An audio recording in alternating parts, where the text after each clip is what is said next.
Halo teman-teman, Assalamualaikum warahmatullahi wabarakatuh. Kita masuk di pembahasan bagaimana cara menghindari spam.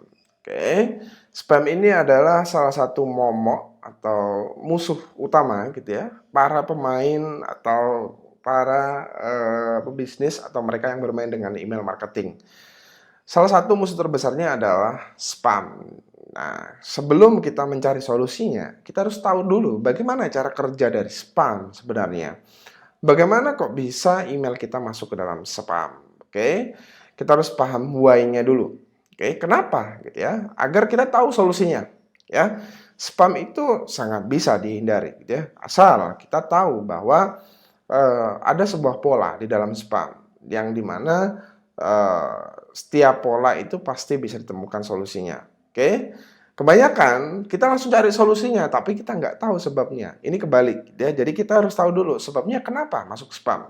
Oke, masalahnya biasanya masalah umum yang ada di dalam email marketing, gitu ya. Itu berkaitan dengan konten dulu. Oke, yang paling banyak dikarenakan konten emailnya, misalkan kopas, misalkan. Kemudian membawa nama brand besar, misalkan di dalam email tersebut ada namanya Facebook, ada namanya brand-brand besar intinya, itu juga biasanya berpeluang masuk ke dalam spam. Terus masuk ke dalam spam ini juga tergantung tool yang digunakan, tool email marketing yang digunakan. Karena nggak semua tool email marketing itu bagus ya, gitu ya. Terus nama pengirim, nah ini juga memberikan pengaruh. Semakin lama nama pengirim dan sudah banyak dikenal, itu juga akan semakin bagus di mata provider email yang digunakan. Misalkan Gmail, Yahoo gitu ya, itu tergantung sender yang kita gunakan. Terus nama domain. Jadi ketika kita menggunakan sender email gitu ya, itu kan menggunakan domain. Kalau domainnya sudah ditandain spam oleh orang lain, ini yang bahaya gitu ya.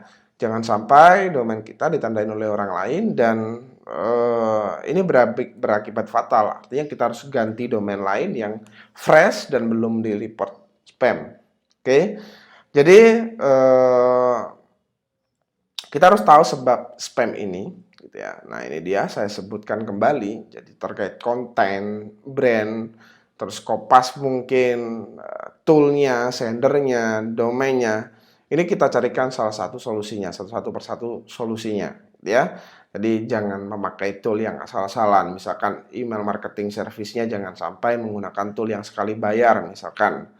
Terus misalkan teman-teman menggunakan SMTP, gunakan SMTP yang memang kredibel, gitu ya. Kemudian sendernya jangan bawa brand besar juga, sendernya usahakan bersih. Terus domainnya usahakan jangan dibuat untuk nyepam, gitu ya. Intinya setiap spam yang terjadi itu pasti ada pola ini tadi, oke? Disebabkan beberapa ini tadi yang tentu saja solusinya juga sudah saya sebutkan, oke? Jadi begitulah materi dari saya di video ini tentang spam. Cara menghindari spam itu sangat mudah. Yang nggak mudah itu adalah menemukan masalah utamanya, oke? Dari saya itu saja dulu. Terima kasih. Wassalamualaikum warahmatullahi wabarakatuh.